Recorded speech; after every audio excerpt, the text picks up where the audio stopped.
الحمد لله رب العالمين والعاقبة للمتقين والصلاة والسلام على رسوله سيد المرسلين رحمة للعالمين شفيع المذنبين سيد الأولين والآخرين سيدنا ومولانا محمد رسول رب العالمين وعلى آله وصحبه أجمعين أما بعد فأعوذ بالله من الشيطان الرجيم بسم الله الرحمن الرحيم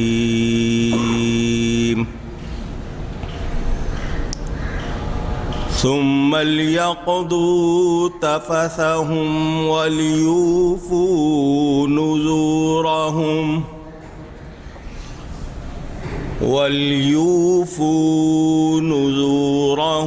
وليطوفوا بالبيت العتيق صدق الله العلی العظیم۔ محبت کے ساتھ ایک مرتبہ دروشی پڑھ لیجئے۔ اللہم صلی علی سیدنا و مولانا محمد معدن الجود والکرم وآلہ وصحبہ وبارک وسلم۔ الصلاة والسلام علیک یا رسول اللہ، الصلاة والسلام عليك يا حبيب الله، الصلاة والسلام عليك يا رحمة للعالمين وعلى آلك وأصحابك يا شفیع المذنبین۔ حمد و صلاۃ کے بعد قرآن کریم کی سورۃ الحج کا بیان جاری ہے۔ مکہ مکرمہ کا ذکر آپ نے سنا، طواف کی باتیں سنی، قربانی کا ذکر سنا۔ آج جو آیت آئی ہے اس میں منت اور نذر کا بیان ہے۔ اس حوالے سے انشاءاللہ کچھ گفتگو کروں گا۔ اللہ تعالیٰ سے دعا ہے وہ مجھے حق بیان کرنے، ہم سب کو حق سن کر اس کو قبول کرنے، اس پر عمل کرنے اور اس پر قائم رہنے کی توفیق عطا فرمائے۔ واضح رہے، پہلے بھی کئی مرتبہ یہ بات ہوئی ہے، ہمارے ہاں اسکول مدرسہ الگ الگ ہیں۔ یہ کتنے برس سے یہ سلسلہ جاری ہے کہ اسکول کی تعلیم الگ اور مدرسہ کی تعلیم الگ۔ پہلے یہ ایک ہوتے تھے، مسلمان مدارس جمع ہو گئی مدرسہ کی، جہاں درس دیا جاتا تھا، سکھایا جاتا تھا، وہاں پڑھتے تھے۔ عربی زبان سیکھنا عزت سمجھا جاتا تھا اور کوشش کی جاتی تھی کہ قرآن کی زبان، دین کی زبان سیکھیں۔ تو جو سیکھ لیتے تھے ان کو دشواری نہیں ہوتی تھی۔ آج ہم لوگوں میں کمزوریاں آ گئیں، عربی سے ہم کو جان بوجھ کر دور کیا گیا، کچھ لفظ ایسے ہوتے ہیں اگر وہ ہم سیکھے ہوئے ہوں تو شبہ ہی نہ ہو، کوئی ایسی بات ذہن میں آنے نہ پائے جو آج کل جھگڑے کا سبب بن چکی ہے۔ منت اور نذر کا لفظ ہمارے ہاں بولا جاتا ہے، نذرانہ کا لفظ آپ نے سنا ہوگا۔ آپ ایک دوسرے سے کہہ دیتے ہیں یہ میں آپ کو نذر کر رہا ہوں، یعنی آپ کو پیش کر رہا ہوں، ہدیہ دے رہا ہوں۔ یہ اردو میں بھی ہم لوگ بولتے ہیں، یہ میری طرف سے نذرانہ ہے، نذر ہے۔ لیکن چونکہ مسئلہ معلوم نہیں ہے بہت سے لوگوں کا، آیت آئی ہے، اس حوالے سے انشاءاللہ کچھ گفتگو کرتا ہوں۔ پہلے ترجمہ اللہ فرماتا ہے ثم ليقضوا تفثهم، پھر اپنا میل کچیل اتاریں، وَلْيُوفُوا نُذُورَهُمْ، اور اپنی منتیں پوری کریں، وَلْيَطَّوَّفُوا بِالْبَيْتِ الْعَتِيقِ، اور اس آزاد گھر کا طواف کریں۔ میل کچیل، پہلے تو اس کی تھوڑی سی وضاحت واضح کر دوں۔ ہمارے جسم پر گرد لگ جائے یا کپڑوں پر داغ لگ جائے، ہم اسے بھی میل کہتے ہیں۔ ایک انسان جب اللہ تعالیٰ کے گھر کا طواف کرتا ہے ایمان کی حالت میں، تو اس سے اس کے گناہ بھی جھڑ جاتے ہیں۔ کعبۃ اللہ کو جن لوگوں نے دیکھا، اللہ سب کو دکھائے، چار دیواری ہے اور کچھ حصہ جو نصف دائرے کی طرح ہے، گولائی میں آدھی، جس کو حتیم کہتے ہیں، یہ پورا کعبہ ہے۔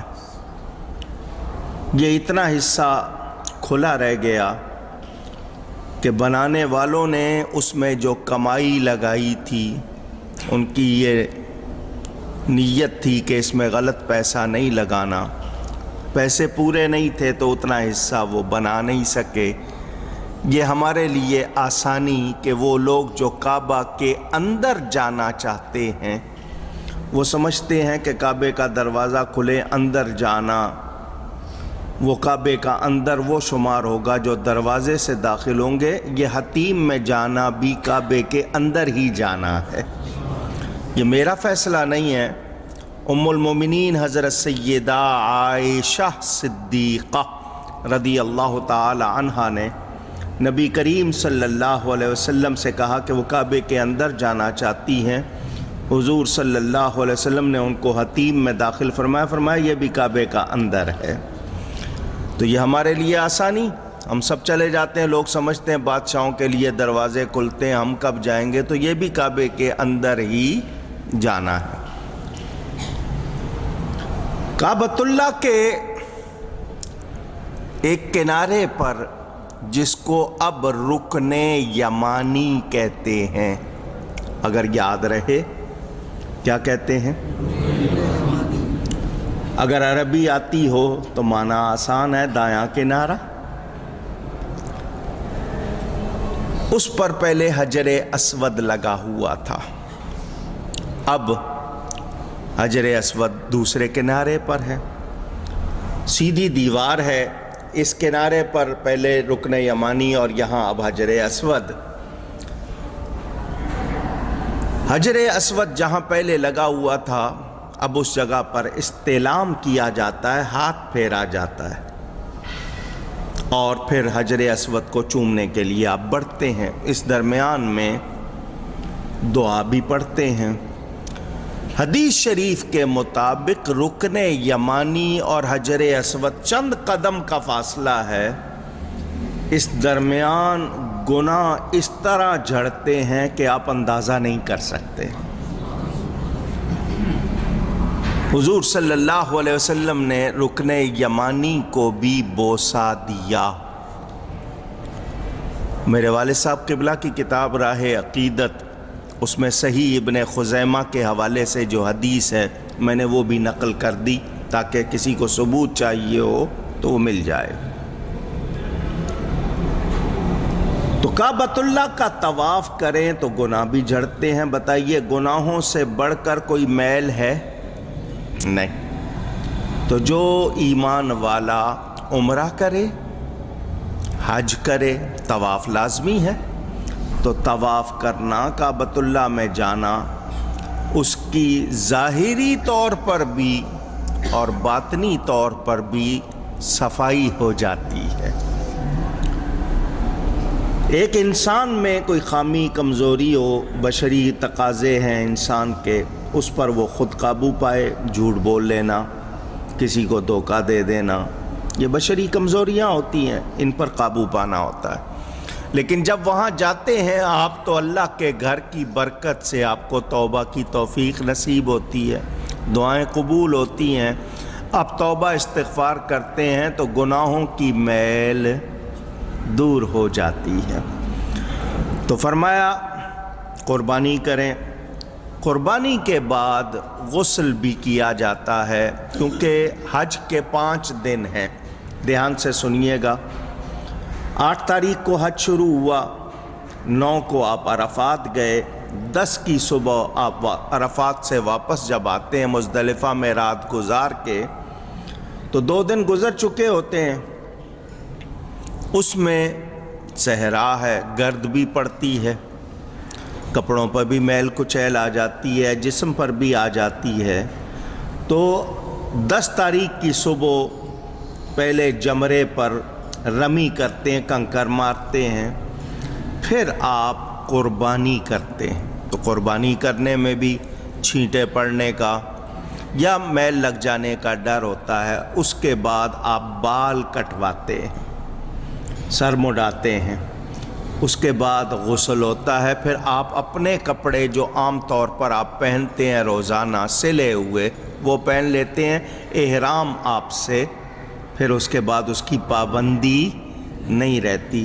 تو دونوں معنی مراد ہیں کہ قربانی کی ہے، خون کا چھینٹا پڑ سکتا ہے، کچھ اور تو صفائی، تو وہ میل کچیل اس طرح بھی اترتی ہے اور اندرونی طور پر بھی اترتی ہے۔ یہاں سے یہ مسئلہ معلوم ہو گیا کہ کوئی ایسا کام کیا جائے کہ بھلے نظر نہ آئے لیکن شبہ ہو کہ کوئی چھینٹ پڑ سکتی ہے، کوئی ڈاٹ، کوئی بھی چھینٹا پڑ سکتا ہے، تو ایسے میں صفائی کرنی چاہیے، غسل کر لینا چاہیے۔ کچھ لوگوں میں مشہور ہے کہ قبرستان گئے ہو تو آ کر نہاؤ،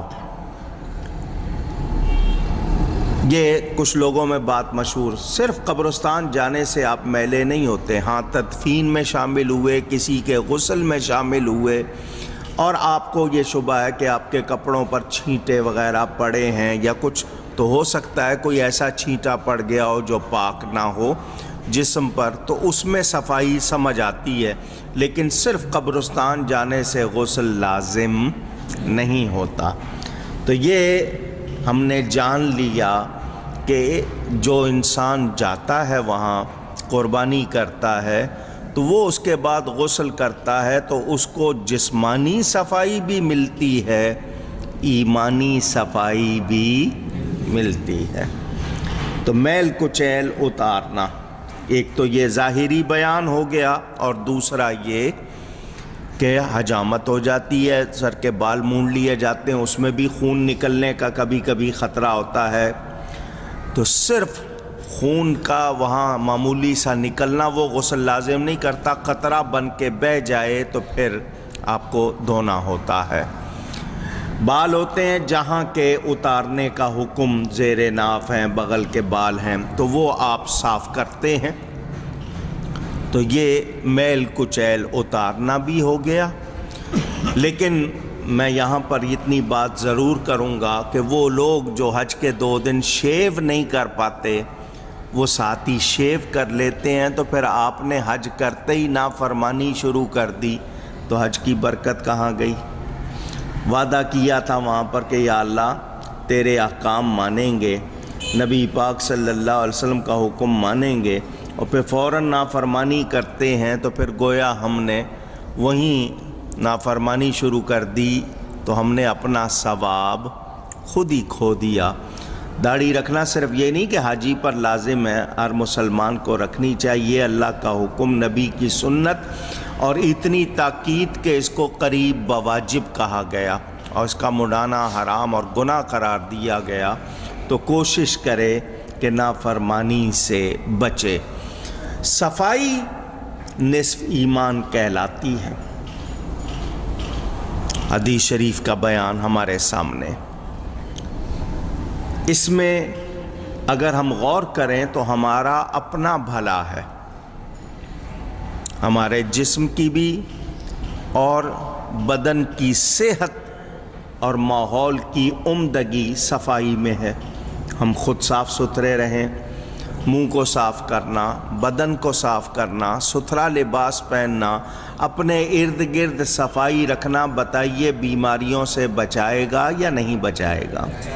لیکن ہم اس پر غور نہیں کرتے۔ مسلمانوں کے علاقوں میں یہ دیکھا گیا کہ وہ صفائی پسند نظر نہیں آتے، تو بڑے چھوٹے ابھی سے یہ اگر عزم کر لیں کہ ہم نے خود کو بھی صاف رکھنا ہے، ماحول کو بھی صاف رکھنا ہے، تو ہم اس میں کامیاب ہو کر بہت سی بیماریوں سے خود ہی چھٹکارا پا لیں گے۔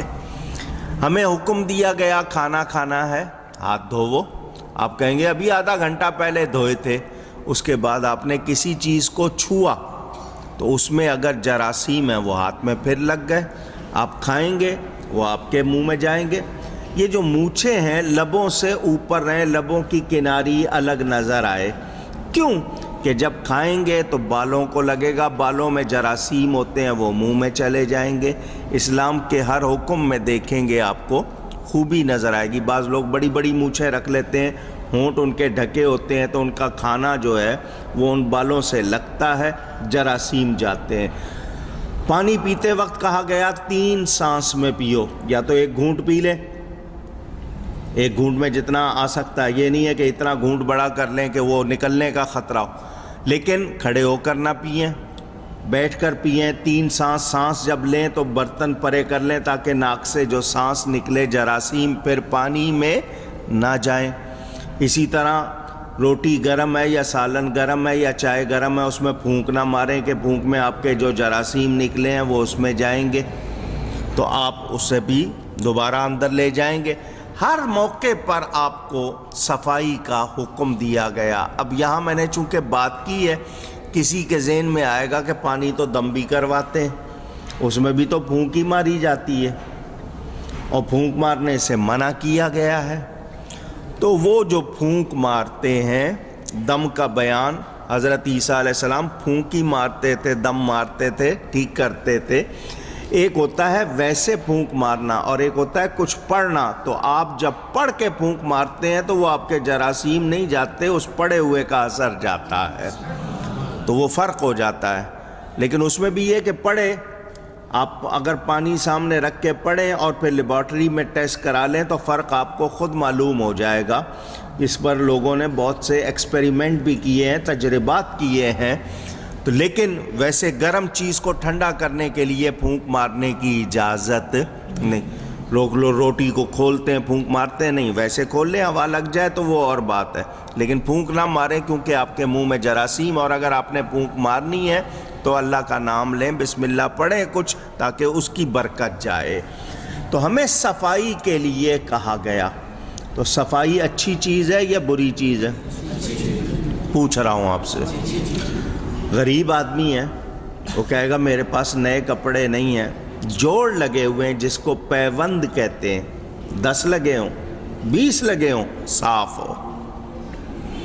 نماز پڑھنے جب آپ آتے ہیں آپ کو منع کیا گیا پیاز کھایا ہو، لہسن، گارلک کہتے ہیں، انین کہتے ہیں، آپ مسجد میں نہ آئیں۔ کیوں؟ کہ آپ کے منہ سے آ رہی ہے بو، فرشتوں کو بھی پسند نہیں، ساتھ کھڑے ہوئے نمازی کو پسند آئے گی؟ آپ کے منہ سے ڈکار، جس کو آپ برب کہتے ہیں، نکلتا ہے، منہ پہ ہاتھ رکھیں۔ کھانسی آئی ہے، منہ پہ ہاتھ رکھیں۔ نہ سیکھتے ہیں نہ سکھاتے، نتیجہ کیا ہوتا ہے؟ جراثیم پھیلتے ہیں۔ تو ہمیں اپنی بھی احتیاط کے لیے کہا گیا، دوسروں کو بھی فائدہ پہنچائیں۔ ہم اپنی بیماری دوسروں کو، کسی کو ایسی بیماری ہے کہ لوگ ناپسند کرتے ہیں، کراہت کرتے ہیں۔ کراہت کے معنی پسند نہ کرنا۔ ایک مکروہ ہوتا ہے، ایک مستحب۔ مکروہ کہتے ہیں ناپسندیدہ کو، مستحب کہتے ہیں پسندیدہ کو۔ تو ایسی بیماری جس سے لوگ کراہت کریں، اس شخص کو بھی منع کیا گیا کہ مسجد نہ آئے، تاکہ دوسرے اس کو برا نہ جانیں، بری نظروں سے نہ دیکھیں، اس کی ذلت کا سامان نہ بنے۔ تو احتیاط، لیکن صفائی کو بہت اہمیت دی گئی۔ اپنا گھر صاف رکھیں، ماحول صاف رکھیں، بدن صاف رکھیں، لباس صاف رکھیں، گفتگو بھی اونچی، ایسی گفتگو نہ کریں کہ لوگوں کے ذہن میں غلط مانا جائے۔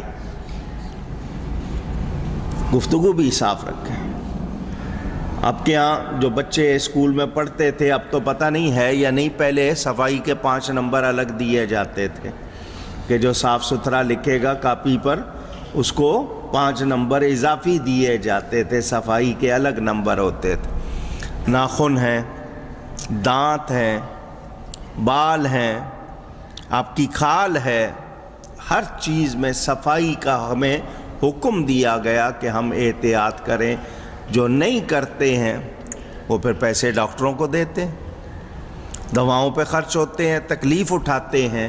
تو اسلام ہمیں نظافت اور طہارت سکھاتا ہے۔ طہارت ستھرائی کو کہہ لیں، نظافت پاکیزگی صفائی کو کہہ لیں۔ تو نظیف ہونا چاہیے، صاف ستھرا ہونا